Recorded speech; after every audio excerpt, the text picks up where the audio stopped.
আত্মনিৰ্ভৰশীল অসম অভিযানৰ CM888 2.0 ইতিমধ্যে বহুতে মোক কমেন্ট কৰিছে যে দাদা সিভিলটো মই কেনেদৰে চেক কৰিম সিভিল পইণ্টটো মোৰ কিমান তো এটো কেনেকৈ চেক কৰিব লাগে তো মই ভাবিলো যে মই এটা ভিডিও বনাই দিও আপোনালোকৰ বাবে তো এই ভিডিওত আপোনালোকে গম পাই যাব যে আপোনালোকৰ সিভিলটো কেনেকুৱা হৈ আছে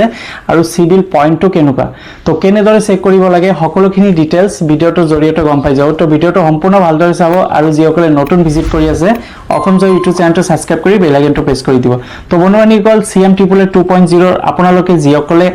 এপ্লাই কৰিছে যিসকলৰ ইন্টাৰভিউ হৈছে তো এতিয়া আপোনালোকে সিভিলটো যিসকলে চেক কৰা নাই এতিয়াও তো সোনকালে চেক কৰিব পাৰিব নিজৰ মোবাইলতে আপোনালোকে চেক কৰিব পাৰিব তো মই দেখাই দি আছো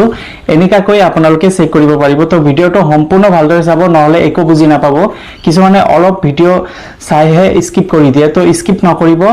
সম্পূৰ্ণ ডিটেইলছ এই ভিডিওটোৰ জৰিয়তে গম পাই যাব তো ফ্ৰেন্ডছ সকল বলক মই দেখাই দি আছো তো মোৰ সিভিলটো কেনেকুৱা হৈ আছে মোৰ পইণ্টটো আপোনালোকক দেখাই দি আছো এনেদৰে আপোনালোকে নিজে চেক কৰিব পাৰিব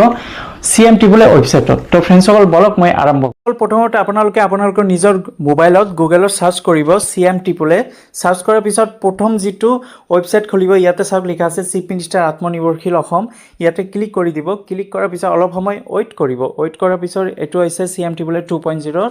যেটো ওয়েবসাইট হয় আত্মনিৰ্ভৰশীল অসম অভিযান অলপ জুম কৰিব জুম কৰাৰ পিছত ওপৰত চাওক লগইন অপচন এটা দিয়া আছে এই লগইন অপচনত ক্লিক কৰি দিব এই লগইন অপচন ক্লিক কৰাৰ পিছত ইয়াতে চাওক ৰেজিষ্টাৰ মোবাইল নাম্বাৰ এটা লিখা আছে এই ৰেজিষ্টাৰ মোবাইল নাম্বাৰত আপোনালোকৰ যেটো ৰেজিষ্টাৰ মোবাইল নাম্বাৰ হয় সেই নাম্বাৰটো ইয়াতে লিখিব আৰু লগইন উইথ OTPত ক্লিক কৰি দিব আৰু ক্যাপচা কোডটো ইয়াতে বহাই দিব তো মই এতিয়া মোৰ নাম্বাৰটো লিখিম আৰু লগইন OTPত ক্লিক কৰি দিম এনেকৈ আপোনালোকেও লিখিব তো ফ্ৰেন্ডছ সকল এনেকৈ মই মোৰ মোবাইল নাম্বাৰটো লিখিছো এতিয়া লগইন OTPত ক্লিক কৰি দিছো আৰু এই ক্যাপচা কোডটো বহাই দিছো এতিয়া মই সেন্ড OTP আছে ইয়াতে চাব পাৰিছে সেন্ড OTP এই সেন্ড OTPত ক্লিক কৰি দিব সেন্ড OTP যেতিয়া ক্লিক কৰি দিব আপোনালোকৰ মোবাইলত OTP এটা আহিব এই OTPটো ইয়াতে বহাই দিব তো মোৰ মোবাইলত OTP আহিছে তো ফ্ৰেন্ডছ সকল এটো হৈছে মোৰ আইডি যেতিয়া মই সাবমিট OTPত ক্লিক কৰি দিছো ক্লিক কৰাৰ পিছত মোৰ আইডিটো খুলিছে অৰ্থাৎ মোৰ প্ৰফাইলটো খুলিছে অপচন দি আছে এটা হৈছে ৰেজিষ্টাৰ নাম্বাৰ আৰু এটা হৈছে এপ্লিকেশন ৰেফাৰেন্স নাম্বাৰ তো আপোনালোকে এপ্লিকেশন ৰেফাৰেন্স নাম্বাৰত ক্লিক কৰি দিব ক্লিক কৰাৰ পিছত আপোনালোকৰ এটা আইডি খুলিব এটো হৈছে মোৰ আইডি তো এনেকৈ আপোনালোকৰ আইডি খুলিব তাৰ পিছত তলত আহিব এনেদৰে তলত লিখা আছে চাওক civil score of the applicant 767 তো এটো মোৰ সিভিল স্কোৰ হয় আপোনালোকে এনেদৰে নিজে চেক কৰিব পাৰিব আপোনালোকৰ সিভিল স্কোৰটো কেনেকুৱা হৈ আছে তো কিমান পইণ্ট দেখাই আছে এনেকৈ আপোনালোকে নিজে নিজৰ মোবাইলতে চেক কৰিব পাৰিব একেবাৰে ইজি হয় এই সিভিল স্কোৰ চেক কৰাৰ বাবে কোনো ধৰণৰ আপোনালোকৰ মানে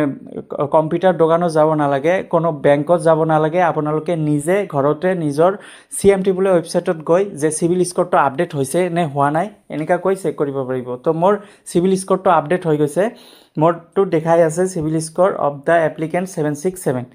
এনেকৈ আপোনালোকে নিজে চেক কৰিব পাৰিব ফ্ৰেন্ডছ সকল ভিডিওটো চাইছে সম্পূৰ্ণ ভালদৰে তো এনেকৈ আপোনালোকে চেক কৰিব পাৰিব CM888 2.0 আপোনালোকৰ সিভিল পইণ্টটো কেনেকুৱা তো আপোনালোকে চাইছে মোৰ সিভিল পইণ্টটো 700 ৰ ওপৰত আছে তো 700 ৰ ওপৰত এটো ভাল আৰু কি সিভিল বুলি কোৱা হয় তো যিসকলৰ 500 ৰ ওপৰত আছে এটো ভাল তো সিভিল বেয়া মই নকওঁ কাৰণ সিভিল 500 ৰ ওপৰখিনি ভালে বুলি কোৱা হয় ইয়াতে হাইয়েষ্ট 900 লকে থাকে সিভিল 300 ৰ পৰা 900 লকে সিভিল থাকে তো আপোনালোকে এনেকৈ ৰেজিষ্টাৰ মোবাইল যেটো নাম্বাৰ দিছে সেই নাম্বাৰটো OTP হকাৰে লগইন কৰি তাৰ পিছত আপোনালোকৰ নিজৰ প্ৰফাইলত গৈ আপোনালোকে নিজে চেক কৰিব পাৰিব আৰু সিভিলৰ তলত লিখা আছে যে ইন্টাৰভিউ কমপ্লিট তো আপোনালোকৰ ইন্টাৰভিউ কমপ্লিট হৈ গৈছে আৰু আপোনালোকৰ সিভিলটো দেখাই আছে তাতে তো এনেকৈ আপোনালোকে নিজে নিজৰ মোবাইলত চেক কৰিব পাৰিব তো সকলো কনফিউজন দূৰ হৈ গল কিবা হুদিব লগা থাকিলে কমেন্টত জনাই দিব আপোনালোকক মই ৰিপ্লাই কৰিম তো বন্ধুবান্ধৱীসকল আজি এইখিনি ভিডিও আছিল যদি ভিডিওটো ভাল লাগে লাইক কৰি দিব আৰু নিজৰ বন্ধুবান্ধৱীসকলক শেয়াৰ কৰি দিব ধন্যবাদ